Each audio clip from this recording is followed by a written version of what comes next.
March 12, 1928, 11:57 p.m. Somewhere in the dark hills above Los Angeles, a wall of water 12 stories tall is about to be unleashed. It will travel at 18 miles per hour. It will swallow entire towns whole. And by morning, over 400 people will be dead. This isn't a story about a natural disaster. This is a story about one man's ego and the city that let him get away with it. To understand why this dam existed at all, you need to understand one man, William Mulholland. He was the most powerful man in Los Angeles. Not a politician, not a general, but an engineer. A self-taught waterman who never graduated high school, yet built the entire water system that made Los Angeles possible.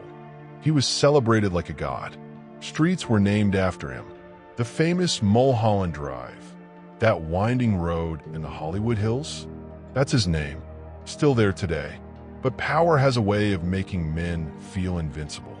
By 1926, Mulholland was 70 years old. He had already built one of the greatest engineering feats in American history, a 233-mile aqueduct bringing water from the Owens Valley into LA. And now he wanted to build a dam.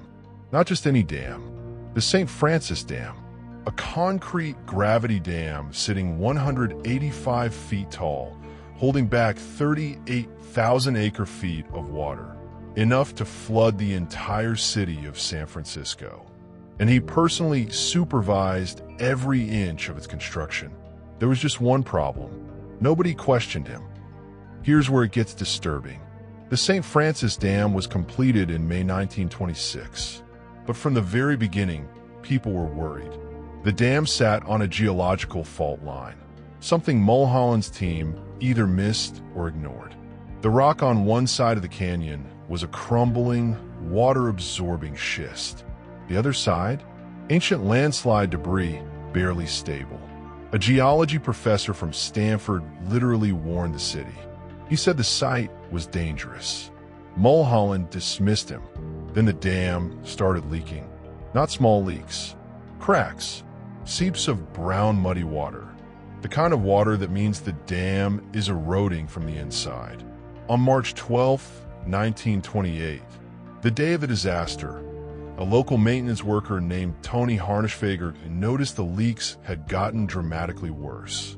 Muddy water was pouring from a base. He called Mulholland personally. Mulholland drove out to the dam. He inspected himself. He declared the leaks were, quote, harmless. He drove back to Los Angeles. 11 hours later, the dam ceased to exist. 11:57 p.m., March 12, 1928. The western abutment of the St. Francis Dam, the side sitting on ancient landslide debris, begins to move. Slowly at first, then all at once. The concrete, 185 feet of it, tears away from the canyon wall. And then, 12.4 billion gallons of water, all of it, is free. The sound was heard 10 miles away. People described it as a roar unlike anything they'd ever heard. Like the earth itself was screaming. The wave was 120 feet tall when it left the canyon, moving at 18 miles per hour, carrying concrete slabs the size of houses, carrying cars, trees, bodies.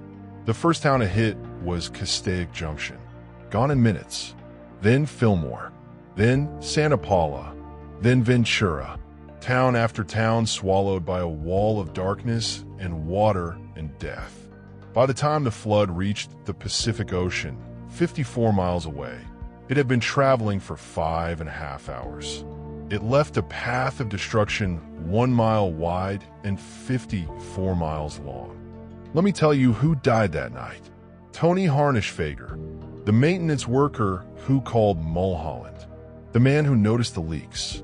He died in his home near the dam with his wife and young son. The Ruiz family, a mother, father, and 6 children, sleeping peacefully in their farmhouse in the valley below. All gone.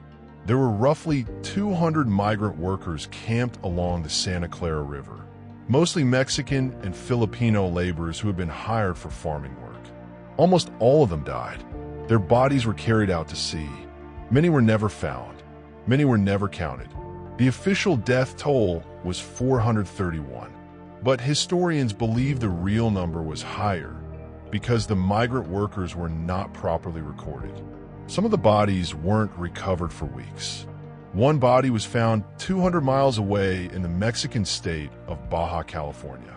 This was not a number. These were 431 lives, asleep in their beds, who never got a warning. When dawn broke on March 13th, the world was stunned. It was the second deadliest disaster in California history, second only to the 1906 San Francisco earthquake. The city of Los Angeles sent investigators immediately, and what they found was damning. The dam was built on the wrong rock. The geological warnings had been real and ignored. The leaks were serious and dismissed. William Mulholland himself testified at the inquest. And here is what he said, words that have haunted history ever since. Don't blame anyone else.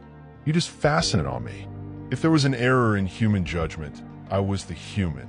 He took responsibility, but he was never charged with a crime, never arrested, never imprisoned.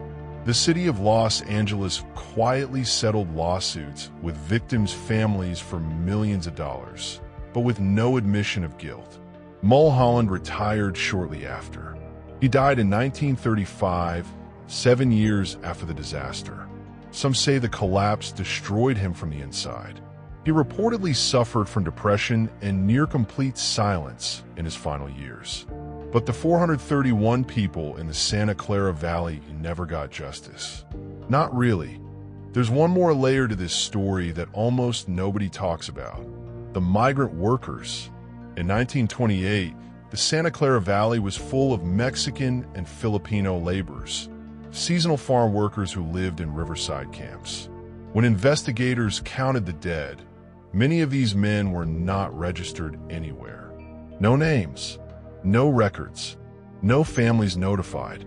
The official count of 431 was almost certainly an undercount.